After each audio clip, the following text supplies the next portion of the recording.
दूसरा, जो दूसरा रिकमेंडेशन था वो रिटेल को लेकर था। जैसे मैंने आपको बताया था, उन्होंने कहा था रिटेल का काम बड़ी बड़ी कंपनियों को नहीं देके इंडिविजुअल्स को देना है और लॉटरी के माध्यम से देना है।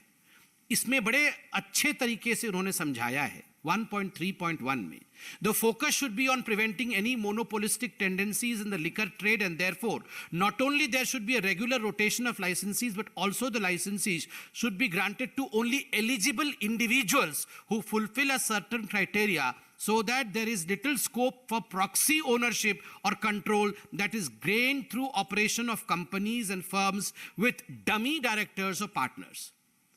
बड़े स्पष्ट रूप से उन्होंने कहा कि अगर आप इंडिविजुअल्स को देते हैं तो यह फायदा है, इंडिविजुअल्स को नहीं देकर बड़ी कंपनी को देंगे तो क्या नुकसान है, यह भी कमिटी ने कहा। कमिटी ने क्या कहा, the drawbacks of this model, मतलब बड़ी बड़ी कंपनियों को देने से जो ड्रॉबैक है उसको बड़ी कंपनियों के लिए उन्होंने कहा है लाइसेंस टू लिमिटेड एंटिटीज।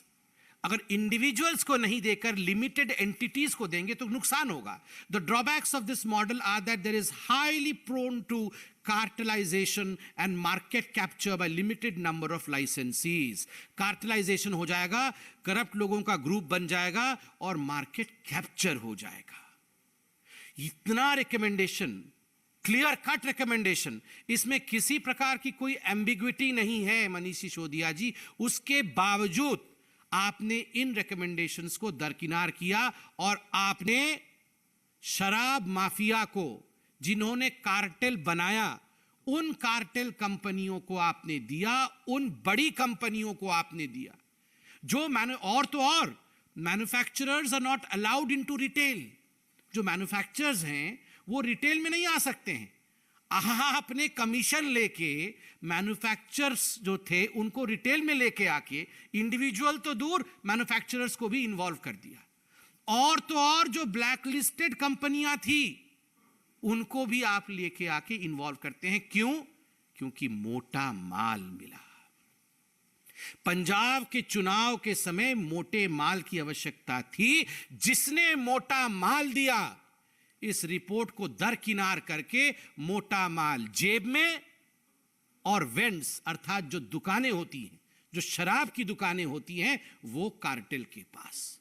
आप सोचिए, ओपन एंड शट केस है जी, कोई लंबा चौड़ा केस नहीं है। आज एक छोटा सा बच्चा भी समझ जाएगा कि अरविंद केजरीवाल जी और उनकी कंपनी ने किस प्रकार का घोटाला किया है। इसमें बहुत कुछ समझाने की आवश्यकता नहीं। आपने ये कमेटी क्यों बनाई थी? ये कमेटी बनी थी रिकमेंडेशन देने के लिए कि सबसे बढ़िया एक्साइज पॉलिसी क्या होगा जिससे कि दिल्ली सरकार का आय बढ़ेगा। आप तो बोल रहे थे हमने तो कमाल कर दिया जी, हम तो ऐसे एक्साइज पॉलिसी लेके आए हैं, हमारी तो नौगुनी जो है इनकम बढ़ जाएगी। वर्ल्ड का बेस्ट है, सब कुछ तो इनका वर्ल्ड का बेस्ट ही होता है, इनका वर्ल्ड का दूसरा नंबर कुछ होता ही नहीं है, ये वर्ल्ड का सबसे बेस्ट ही होता है सब कुछ। अरविंद केजरीवाल जी जो भी करते हैं वो वर्ल्ड का बेस्ट होता है, दुनिया का नंबर 1। ये दुनिया की नंबर 1 एक्साइज पॉलिसी आप रिकमेंडेशन फॉलो नहीं कर रहे थे, ऐसा क्यों किया आपने?